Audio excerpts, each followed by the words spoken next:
पाकिस्तान में इंडस्ट्री खास तौर पर एक्सपोर्टर्स हुकूमत से रिलीफ का मुतालबा कर रहे थे। EU India free trade agreement के बाद ये मुतालबा मजीद जोर पकड़ गया और आज वज़ीर-ए-आज़म ने इंडस्ट्री के लिए बिजली की कीमतों में 4 रुपये की कमी का ऐलान कर दिया है, जिससे इंडस्ट्री के लिए व्हीलिंग चार्जेस में भी तकरीबन इतनी ही कमी होगी। एक्सपोर्टर्स के लिए एक्सपोर्ट रीफाइनेंस स्कीम के रेट में भी 3% कमी कर दी गई है। पहले ये रेट पॉलिसी रेट से 3% कम यानी 7.5% था और अब 4.5% होगा। इससे पहले स्टेट बैंक ने बैंक्स की कैश रिजर्व रिक्वायरमेंट को 6% से कम करके 5% कर दिया था और गवर्नर स्टेट बैंक ने ऐलान किया था कि इससे बैंक्स के पास प्राइवेट सेक्टर को देने के लिए ज़्यादा पैसे होंगे। वफाकी वज़ीर तवानाई उवैस लगारी के मुताबिक अब इंडस्ट्री के लिए बिजली का रेट 11.5 सेंट्स होगा, जिससे इंडस्ट्री की तरक्की और इंडस्ट्री कंपेटिटिवनेस बढ़ाने में मदद मिलेगी। इस सारी सूरत हाल पर बात करेंगे। हमारे साथ मौजूद हैं director Gul Ahmed textiles Ziyad Bashir साहब। बशीर साहब, बहुत शुक्रिया में ज्वाइन करने के लिए। आप ज़ाहिर 15 साल से जो PMs की जो एडवाइजरी कमेटीज़ हैं, टैक्स कमेटीज़ हैं, उसके भी मेंबर रहे हैं, एडवाइस करते रहे हैं, प्राइवेट सेक्टर को भी समझते हैं, हुकूमत को भी समझते हैं।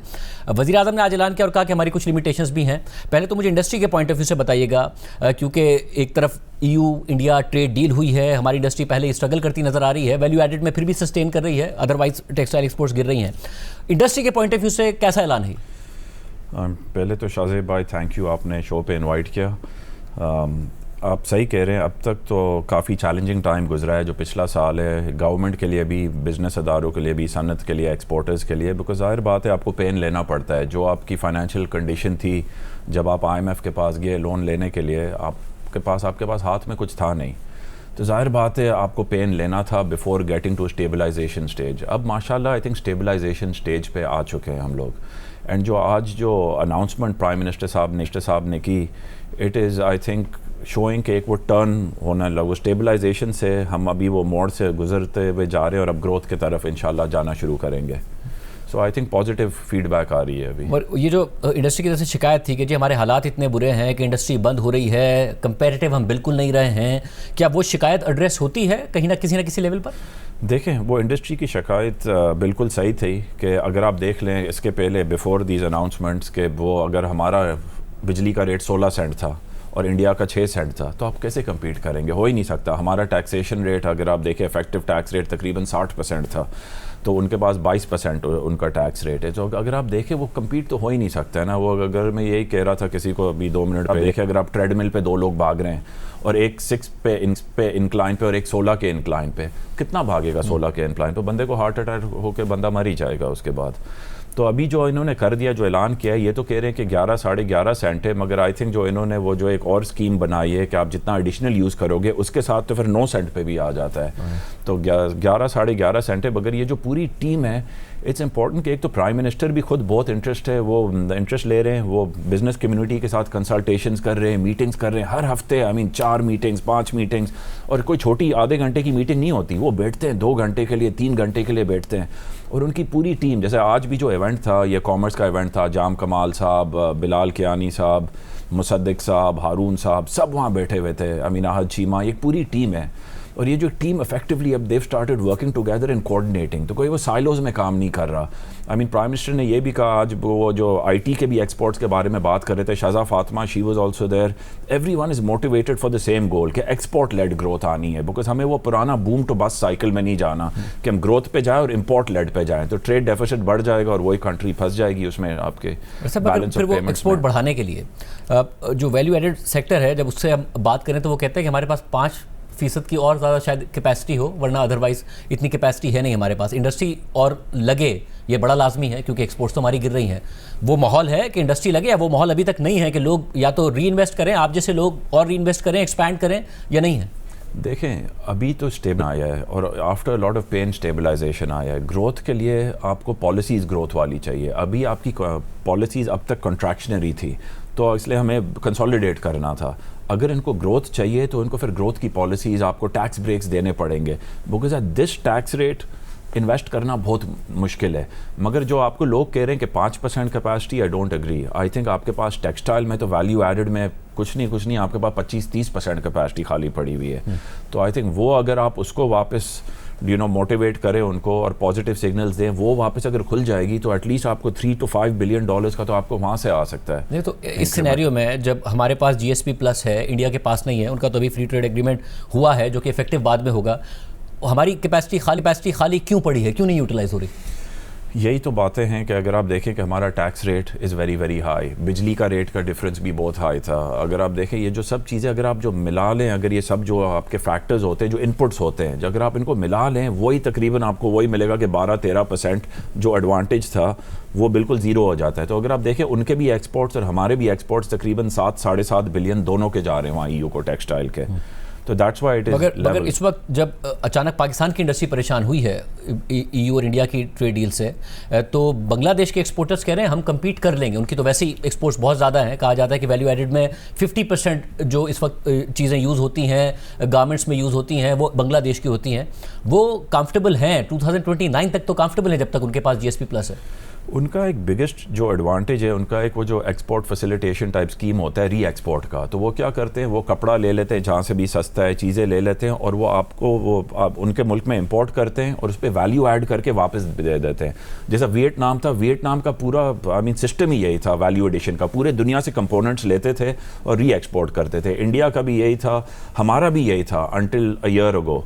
इसका नाम था EFS, एक्सपोर्ट फैसिलिटेशन स्कीम। पहले बॉन्डेड वेयरहाउस होते थे, उसके बाद DTRE होता था और उसके बाद ये EFS आ गया। Then for some reason government ने स्पिनिंग के ऊपर जो लोकल इनपुट्स थे, जो लोकल स्पिनर्स थे, उनके ऊपर सेल्स टैक्स लगा दिया। तो जब उनके ऊपर सेल्स टैक्स लगाया, वो जो रॉ मटेरियल था फॉर एक्सपोर्ट वो इनकम्पेटिटिव होने लग गया।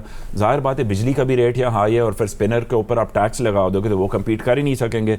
तो फिर उन्होंने लॉबी किया कि ये EFS भी बंद कर दो, अगर आप हमें टैक्स लगा रहे हो तो जो बाहर से माल आ रहा है उस पर भी टैक्स लगा दो। तो जाहिर बात है अगर एक बंदा ट्रबल में है, मर रहा है, वो दूसरे को भी बोलेगा यार अगर मैं तो ज़िंदा नहीं रह सकता हूँ, ये भी ज़िंदा नहीं रह सकते ना, इनको कम्पीट कराओ, ये तो बाहर का माल आ रहा है, सस्ता आ रहा है और हम मर रहे हैं हमारी लोकल इंडस्ट्री।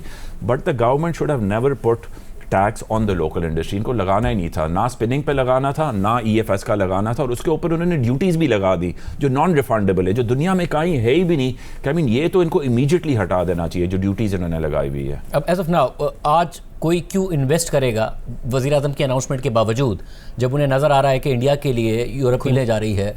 क्या ऐसा इंसेंटिव है पाकिस्तान में इन्वेस्ट करने के लिए? देखें राइट नाउ आई थिंक यहाँ चीज़ें अगर आप देखें, इंसेंटिव तो आप शायद सही कह रहे हैं नहीं है, बट एटलीस्ट अगर आपकी लोकल इंडस्ट्री चलेगी और लोकल इंडस्ट्री में जान आएगी, जब आपके लोकल बिजनेसमैन इन्वेस्ट करेंगे तो बाहर दुनिया में कॉन्फिडेंस आती है।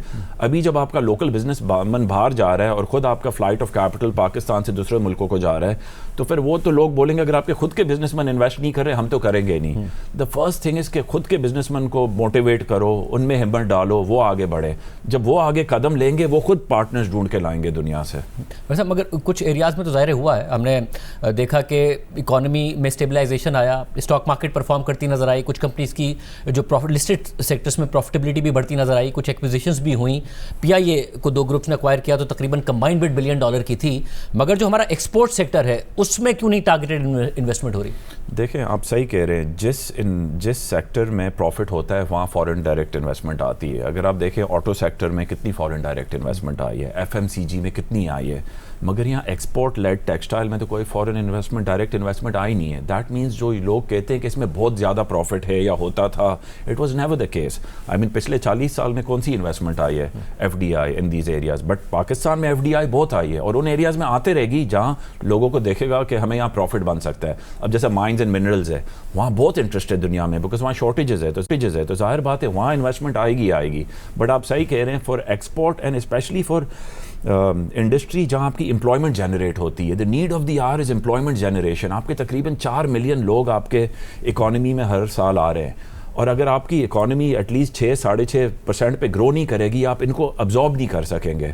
तो जो अभी करंट आपका ग्रोथ रेट है, जो भी ये कहते हैं 3% के करीब है, तो तकरीबन आपके 2 मिलियन 2.5 मिलियन लोग जो आ रहे हैं उनको जॉब्स नहीं मिलेगी इकॉनमी। ये कब तक ये बर्दाश्त होते रहेगा? तो I think we have to incentivise. जैसा आपने कहा, अच्छा है स्टॉक मार्केट चल रहा है ज़बरदस्त, प्रॉपर्टी चल रहा है ज़बरदस्त, अच्छी चीज़ है, चलनी चाहिए, मगर you should make sure that the manufacturing और employment generation industry makes more than that, because then people invest here ना। वो बोलेंगे अगर स्टॉक मार्केट में इससे ज़्यादा पैसा बन रहा है तो हम इसमें क्यों पैसे लगाएं, अगर प्रॉपर्टी में इससे ज़्यादा पैसा बन रहा है तो इसमें क्यों लगाएं? तो जब तक गवर्नमेंट की पॉलिसी इसको प्रॉफिटेबल नहीं बनाएगी, पैसा वहाँ ही फ्लो होते रहेगा। तो जो आज के ऐलानात हैं, और ज़ाहिर है आप जो गवर्नमेंट को काम करते हुए देख रहे हैं, क्लोजली इन्वॉल्व हैं, उसके बाद आपको लगता है कि हम सिर्फ इन लेवल्स को ही सस्टेन कर पाएंगे जो पहले ही कोई बहुत सस्टेनेबल लेवल नहीं है हमारी मईशत के लिए एक्सपोर्ट का, या उसमें कुछ इजाफा होगा? आई थिंक इजाफा डेफिनेटली होएगा। आई थिंक आज के अनाउंसमेंट्स के बाद, जैसा आपने कहा, जो PIA का अनाउंसमेंट था, it was a huge positive announcement for the country. लोग कहते थे ये तो कभी ज़िंदगी में प्राइवेटाइज हो ही नहीं सकेगा। जैसे नवाज शरीफ ने जब बैंक्स कर दिए थे प्राइवेटाइज, कितना फ़ायदा हुआ पाकिस्तान को। आई थिंक ये जो एयरलाइन का उससे पॉजिटिविटी आई है, काफ़ी आएगी। तो आई थिंक इससे आएगा। अगर आप देखें इन्होंने आपका ये बिजली का रेट इन्होंने बोला ये है, देन आपका एक्सपोर्ट रीफाइनेंस का रेट जैसा आपने कहा 7.5 से 4.5, this is now regionally the best.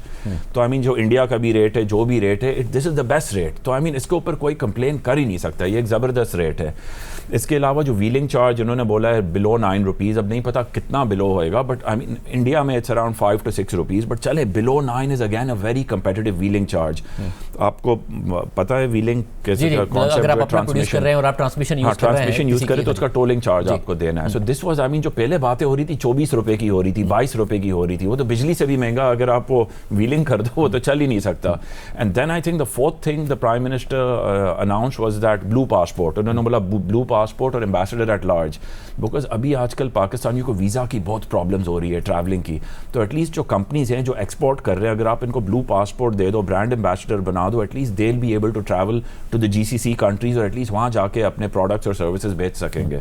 So I think overall आप अपनी कंपनी के पॉइंट ऑफ व्यू से कुछ इकोनॉमिक एक्टिविटी देख रहे हैं? जब आप देखते हैं कि हाँ जी स्टेबलाइजेशन के बाद कुछ एक्टिविटी आई है, क्योंकि जब गवर्नमेंट नंबर्स देती है उस पर सवाल उठता है, या एक्टिविटी वो नहीं आ रही है? जब स्टेट बैंक भी कहता है कि जो मुआशी सरगर्मियाँ हैं वो बेहतर हो रही हैं, उसमें इजाफा हो रहा है।